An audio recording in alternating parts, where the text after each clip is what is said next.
Chào các bạn. Hôm nay tôi sẽ nhổ một loại cây ở trong rừng.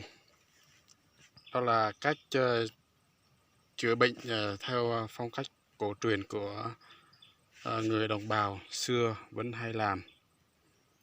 Bây giờ tôi sẽ đi nhổ.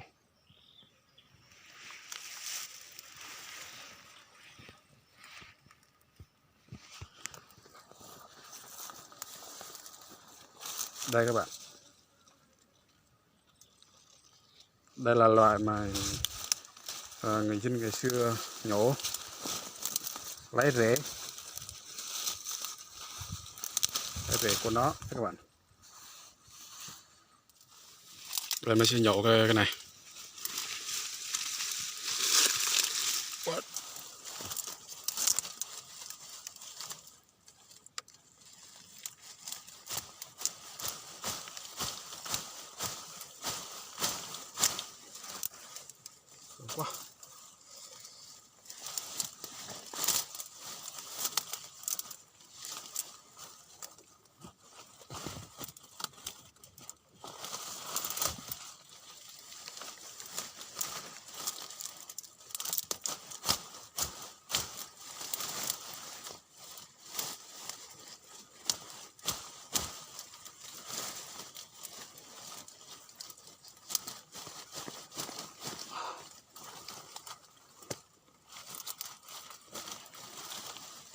Ghê cứng quá các bạn ơi.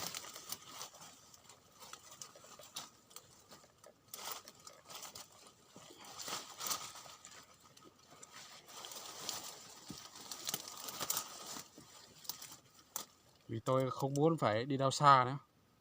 Một khi là nhổ xong cây này là ok luôn các bạn.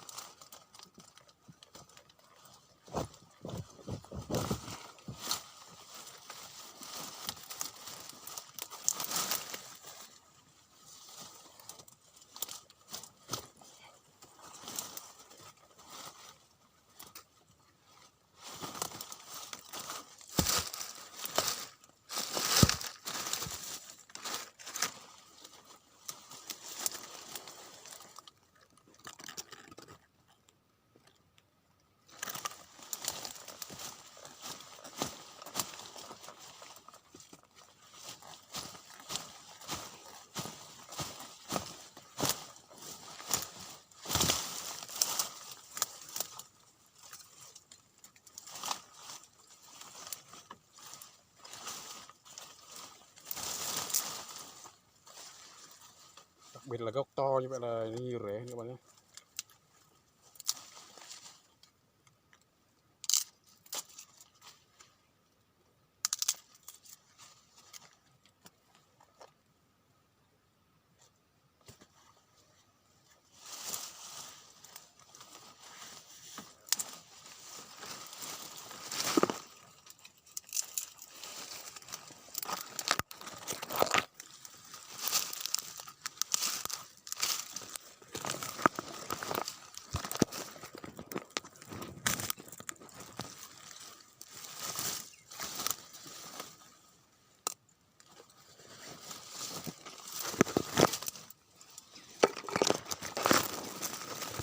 Khó quá các bạn.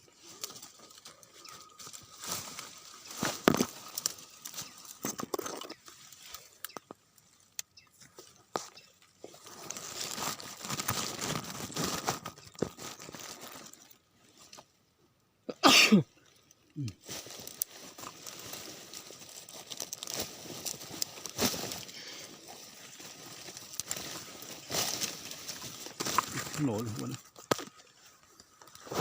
Sản phẩm của tôi hồi nãy nha các bạn.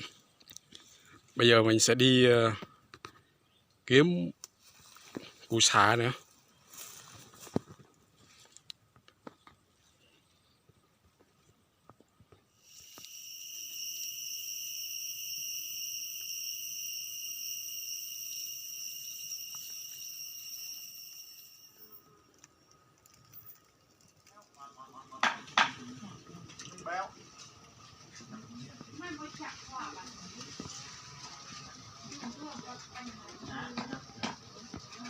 Béo. mèo.